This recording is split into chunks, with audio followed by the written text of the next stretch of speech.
शुरुआत कर रहे हैं बिहार से आई आज की बड़ी खबर के साथ। आपको बता दें कि बिहार के पूर्णिया से सांसद यानी कि पप्पू यादव को लॉरेंस गैंग की ओर से धमकी दी गई है। जान से मारने की धमकी पप्पू यादव को मिली है और आपको बता दें इसका एक ऑडियो भी यहां पर जारी किया गया है जिसमें साफ तौर पर सुनाई दे रहा है जो बातचीत है, जो धमकी भरी बातचीत है, वो भी हम आपको सुनाएंगे कि किस तरीके से पप्पू यादव को धमकी दी गई है। सुनिए। बताइए क्या आदेश है? आदेश तो कुछ नहीं है जी। आदेश इतनी है कि गलत कमेंट या कहीं किसी के खिलाफ बोलना सोच समझ के बोलना चाहिए। भैया किसी के खिलाफ, क्या कह रहे हैं हम? किसी के खिलाफ, किसी के सही चीज के खिलाफ जो बात जो नॉर्मल में जो ट्वीट करते हैं ना, किसी भी घटना को लेके, किसी भी परिस्थिति को लेके वही ट्वीट होता है। कोई किसी व्यक्ति के बारे में, किसी चीजों के बारे में कोई मतलब उन्हें नहीं रहता है। वो ट्वीट जब कोई घटना घटती है तो एज ए पॉलिटिकल ट्वीट होता है, तो पॉलिटिकल ट्वीट वो अपना करते हैं।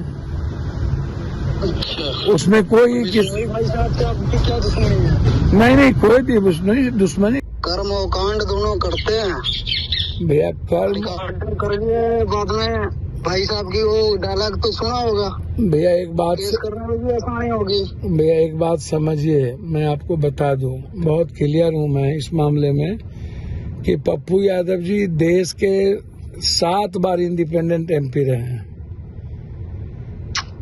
और उससे मतलब हम पॉलिटिक्स से जुड़े हैं ना, हम जाने जो हमारे रास्ते में आएगा मेरी बात से उसके साथ जो आज हो रहा है वही होता जाएगा।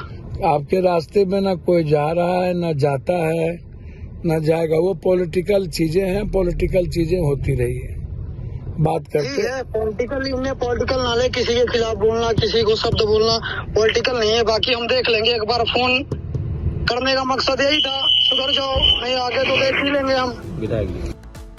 बातचीत का एक छोटा हिस्सा आप सुन पा रहे थे। बिहार के पूर्णिया से सांसद पप्पू यादव अलग तरीके से खुद अलग होकर बात कर रहे हैं। वो नहीं बता रहे कि वो पप्पू यादव हैं, लेकिन सामने वाला धमकियां पर धमकियां दिए जा रहा है और पूरी रिपोर्ट में हम आपको दिखाएंगे कि कैसे ये बात आगे बढ़ी, पप्पू यादव ने कब क्या कहा था, उसके बाद ये फोन कॉल का आना क्या इशारे कर रहा है।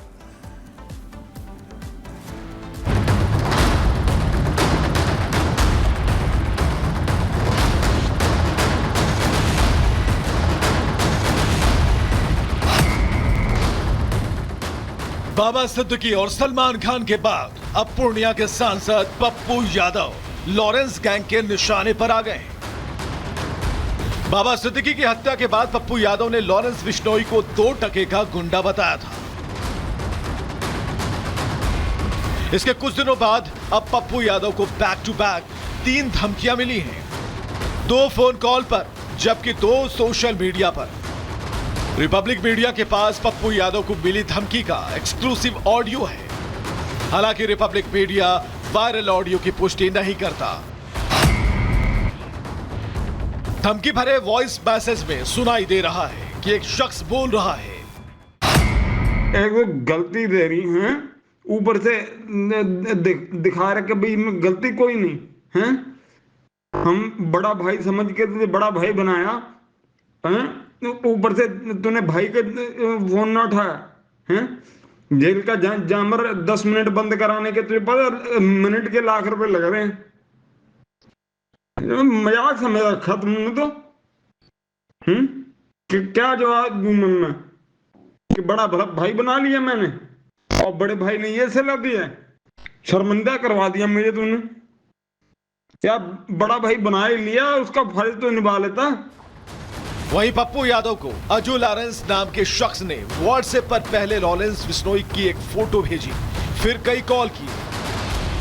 पप्पू यादव ने कॉल पर खुद को पप्पू यादव का पीए बताया और धमकीबाज से बात की। बताइए क्या आदेश है? आदेश तो कुछ नहीं है जी। आदेश इतनी है कि गलत कमेंट या कहीं किसी के खिलाफ बोलना सोच समझ के बोलना चाहिए। भैया किसी के खिलाफ, क्या कह रहे हैं हम? किसी के खिलाफ, किसी के सही चीज के खिलाफ जो बात जो नॉर्मल में जो ट्वीट करते हैं ना, किसी भी घटना को लेके, किसी भी परिस्थिति को लेके वही ट्वीट होता है। कोई किसी व्यक्ति के बारे में, किसी चीजों के बारे में कोई मतलब उन्हें नहीं रहता है।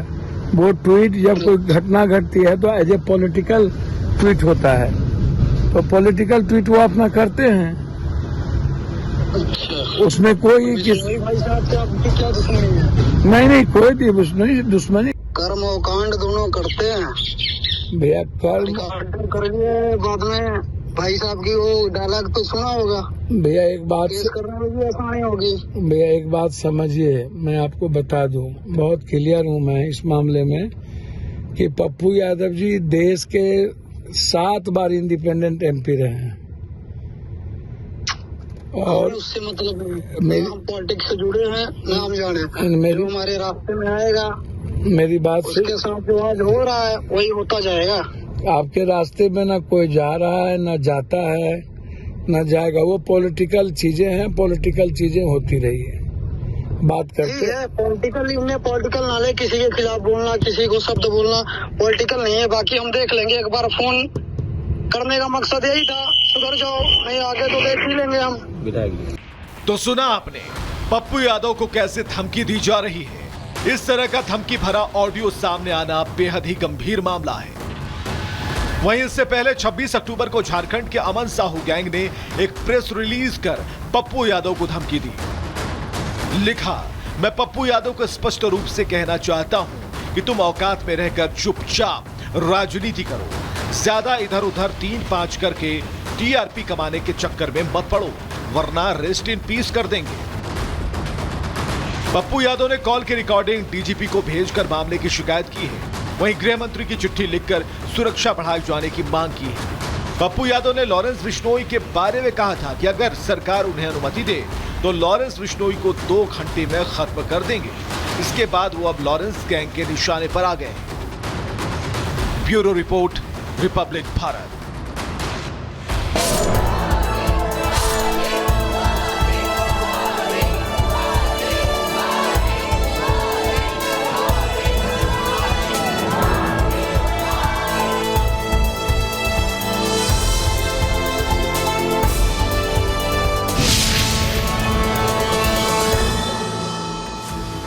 और अब बात प्रधानमंत्री मोदी की।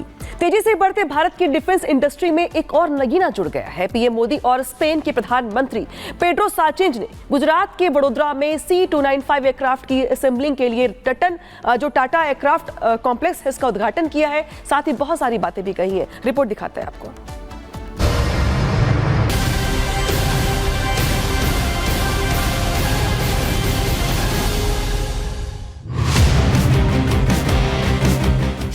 वडोदरा में दिखा भारत का दम। शौर्य की सीरीज में एक और कदम। वडोदरा में तैयार होगा एयरफोर्स का बाहुबली।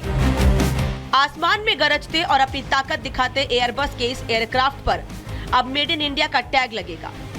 दुनिया के शानदार ट्रांसपोर्ट एयरक्राफ्ट में से एक C295 अब गुजरात के वडोदरा में तैयार होगा और इंडियन एयरफोर्स की पावर में इजाफा करेगा। स्पेन के इस एयरक्राफ्ट की असेंबलिंग अब गुजरात के वडोदरा में होगी, जिसके लिए पीएम नरेंद्र मोदी और स्पेन के प्रधानमंत्री पेड्रो सांचेज ने वडोदरा में टाटा एयरक्राफ्ट कॉम्प्लेक्स का उद्घाटन किया। C295 एयरक्राफ्ट की फैक्ट्री नए भारत के नए वर्क कल्चर की उसको भी रिफ्लेक्ट करती है। आज किसी भी योजना के आइडिया से लेकर एजुकेशन तक भारत किस स्पीड से काम कर रहा है ये यहां दिखाई देता है। वडोदरा की इसी कंपनी में टाटा और एयरबस मिलकर 40 C295 एयरक्राफ्ट बनाएंगे। भारत में सैन्य विमानों के लिए निजी क्षेत्र की ये पहली फाइनल असेंबली लाइन होगी। इस फैक्ट्री से पहला C295 एयरक्राफ्ट सितंबर 2026 में बाहर आने की उम्मीद है। बाकी के 39 एयरक्राफ्ट की डिलीवरी अगस्त 2031 तक होगी। ये कंपनी सिर्फ भारतीय वायुसेना को ही विमान सप्लाई नहीं करेगी, बल्कि दुनिया में मेक इन इंडिया और मेड फॉर वर्ल्ड का भी दम दिखाएगी। C295 ट्रांसपोर्ट एयरक्राफ्ट के प्रोडक्शन की फैक्ट्री का शुभारंभ कर रहे हैं। ये फैक्ट्री भारत स्पेन संबंधों को मजबूती देने के साथ ही make in India, make for the world इस मिशन को भी सशक्त करने वाली है। भारत ने स्पेन से कुल 56 C295 एयरक्राफ्ट खरीदे हैं। 16 एयरक्राफ्ट एयरबस सीधे स्पेन से डिलीवर करेगा और बाकी वडोदरा के टाटा कॉम्प्लेक्स में तैयार होंगे। एयरक्राफ्ट कंपनी के उद्घाटन से पहले पीएम मोदी ने स्पेन के पीएम पेड्रो सांचेज के साथ रोड शो किया। इस दौरान सड़क के दोनों ओर लोगों का हुजूम उमड़ पड़ा। सांस्कृतिक कार्यक्रमों और मोदी मोदी के नारे से लोगों ने पीएम का शानदार स्वागत किया, जिसमें वडोदरा में भारत के शौर्य, संस्कृति और मेहमान नवाजी का शानदार संगम देखने को मिला। Bureau report, Republic Bharat.